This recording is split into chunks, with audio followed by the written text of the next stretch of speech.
नमस्कार. आजची कथा आहे एका राणीची, एका देवाची आणि तब्बल 16,000 पत्नींची. पण थांबा, ही केवळ एक जुनी गोष्ट नाहीये.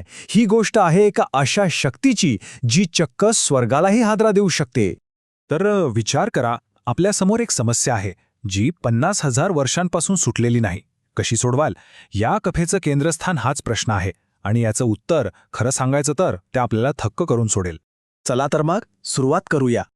आपण जातोय मिथिला राज्यात. इथे राज्य करतात राजा सुरुची आणि राणी सुमेधा. सगळं काही अगदी आदर्श. पण त्यांच्या या सुखी राज्यावर एका मोठ्या चिंतेचं सावट पसरलेलं होतं. विचार करून बघा, 10,000 वर्ष इतका काळ त्यांनी यशस्वीपणे राज्य केलं, पण तरीही एक खूप मोठी उणीव होती. त्यांना मूलबाळ नव्हतं आणि वारसाशिवाय राजवंशाचं भविष्य धोक्यात आलं होतं.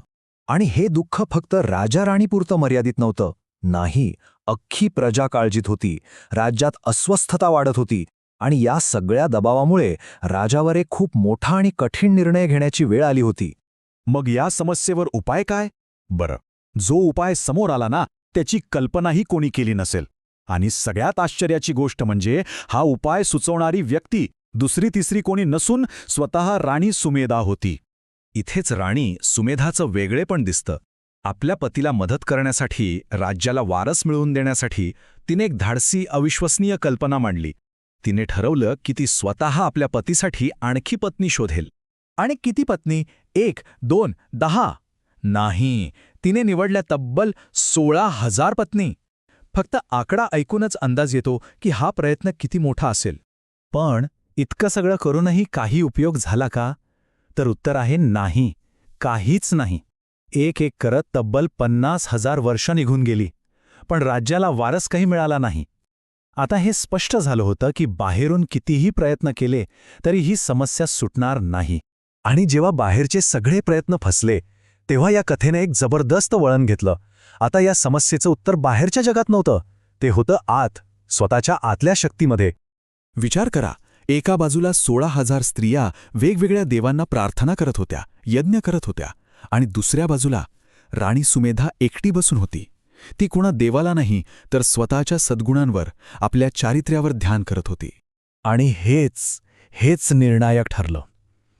तिची ही शांत, आतून आलेली कृती इतकी शक्तिशाली होती की तिच्या सद्गुणाच्या शक्तीने थेट स्वर्गात देवराज सक्काचं आसन हलू लागलं. त्याला कंप सुटला. आणि मग तो क्षण आला जो इतिहासात कधी घडला नसेल. एक देव आणि एक माणूस यांची थेट भेट होणार होती. ही वेळ होती राणीच्या चारित्र्याच्या अंतिम परीक्षेची. देव सक्काने एका ऋषीचं रूप घेतलं आणि तो थेट राणी सुमेधाच्या खिडकीपाशी प्रकट झाला. त्याने तिला सांगितलं, मी अशा स्त्रीला पुत्राचं वरदान देईन जी खऱ्या अर्थाने सद्गुणी असेल. म्हणजे ही एक परीक्षा होती.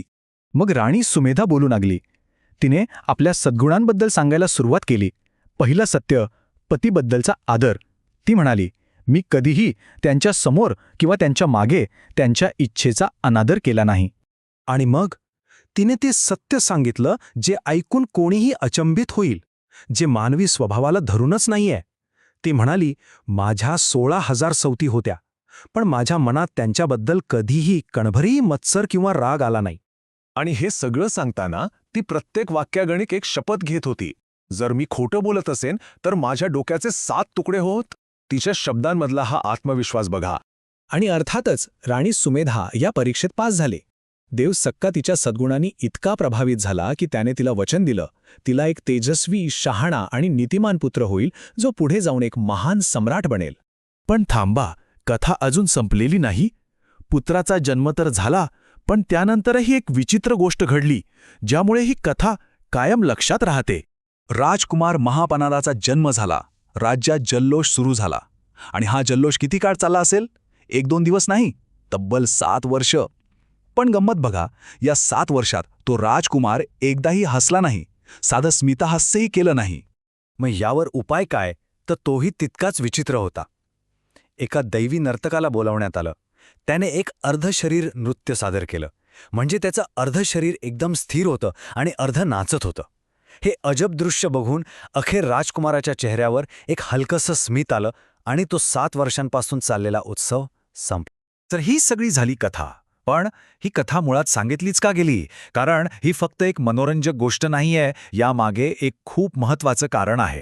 या कथेचं खरं रहस्य तेव्हा उलगडलं जेव्हा स्वतः गौतम बुद्धांनी सांगितलं की प्राचीन काळातली ती सद्गुणी राणी सुमेधा म्हणजे दुसरी तिसरी कोणी नसून त्यांच्या काळातली त्यांची प्रमुख अनुयायी विशाखा होती. आणि तो ऋषीच्या रूपात आलेला देव सक्का ते होते स्वतः बुद्ध. म्हणजे राणी सुमेधा म्हणून तिने जे काही त्याग केले, जे सद्गुण कमावले, त्याचं फळ तिला विशाखाच्या जन्मात मिळालं. बुद्धांनी तिला 8 विशेष परवानग्या किंवा वरदानं दिली, जसं की आजारी भिक्षूंना औषधं देणं, प्रवास करणाऱ्यांना जेवण देणं, थोडक्यात संघाची सेवा करण्याचा अधिकार. हे सगळं तिच्या पूर्वजन्मीच्या कर्माचं फळ होतं. मग ह्या संपूर्ण कथेतून आपण काय शिकतो?